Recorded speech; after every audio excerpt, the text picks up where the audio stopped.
Lamar Burton was diagnosed with Alzheimer's about 3 years ago.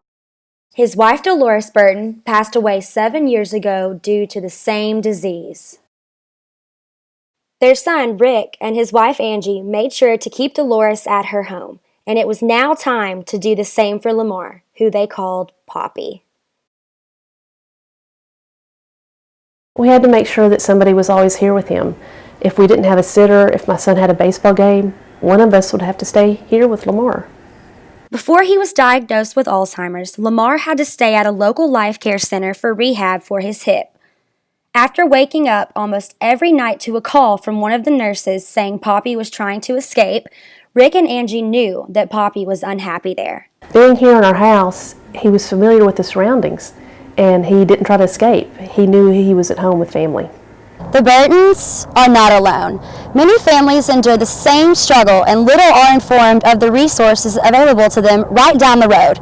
Linda Johnson, Director of Programs at Alzheimer's Tennessee, says they are there to help. Usually, especially in the earlier stages, people do better in their own environment. They feel like that's more natural for them, and families have a hard time making that decision to go into a facility. Although there isn't a known cure for Alzheimer's, Johnson says there are things caregivers can do. Knowing about their history, their likes, their dislikes, respect, those kind of things are very important. Alzheimer's Tennessee offers workshops to those caregivers who sacrifice so much for their loved one. They often need an outlet to cope. Alzheimer's Tennessee was really amazing. They answered so many questions for us, and when we didn't know what to expect or when everything was over, they helped us cope. They just offered a lot of support, and they just really came through for us. He just seemed happier.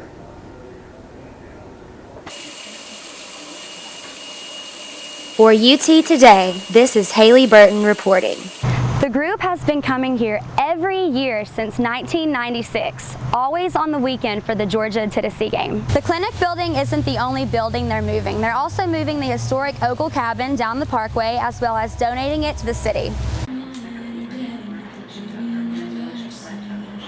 No, that's not Leslie Del Vecchio's daughter she's hanging out with. It's one of 41 FIMU house residents catching up with one of her best friends, Mama Les. This sorority house mom, also known as Miss Leslie, has spent the last 3 years of her life not only being a mother to 3 of her own, but 195 sorority girls at the University of Tennessee. I ended up from Texas, got married, went to St. Louis, and then when Kristen, my oldest daughter, came to school here, well, I just had to come visit her so much. We just loved it, and now we live here. When Kristen found out there was a job opening for FIMU house mom, she knew her mother would be the perfect fit. I took it as a compliment that I was a good enough mom for her, that I could be a mom to all the girls here. Many of the girls living in the house this year are from out of state and aren't able to go home often.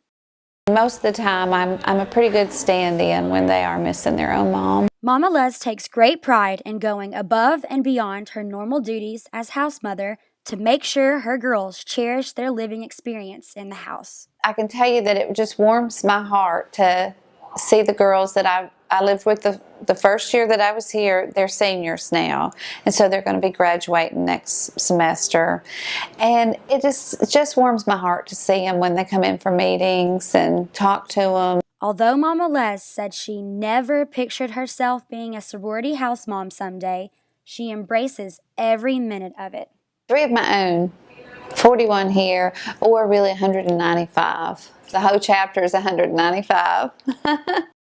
For UT Today, this is Haley Burton reporting. When the park has record-setting visitation numbers, it's also good for the surrounding cities. More people are staying, eating, and shopping in places like Gatlinburg. This house in Parrottsville is also part of the arson case. Investigators say both homes were doused in flammable liquid and set on fire.